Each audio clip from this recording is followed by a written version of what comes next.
Kilo, അപ്പൊ kilogram എന്ന് പറഞ്ഞ പോലെ പവറിനെ അവനെ സൂചിപ്പിക്കുന്നത് പി എന്ന് പറഞ്ഞിട്ടാണ്. അവന്റെ അളവുന്നതിന് എന്താണ്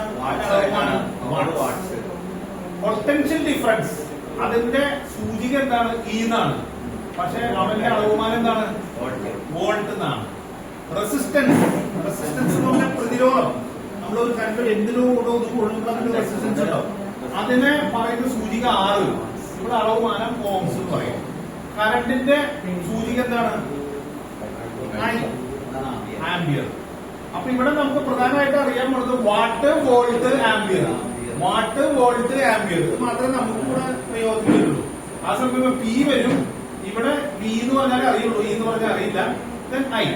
ഓക്കെ, ദെൻ ഇപ്പൊ നമ്മൾ സാധാരണ പറയും ലെങ്ത്തിന്റെ സൂചിക എന്താണ് എല്ല്.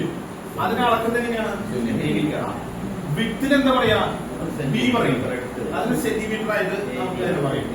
ഏരിയ എന്താ പറയാ എ, അതിനെന്താ അളവുമാനം എന്താ സ്ക്വയർ സെന്റിമീറ്റർ അങ്ങനെയൊക്കെ പറയാം ഇല്ലേ, സ്ക്വയർ സെന്റിമീറ്റർ പറയും. ശരി, പവർ എന്ന് വെച്ചാൽ E into I. E into I ഇത് നൊട്ടേഷൻ ആണ്.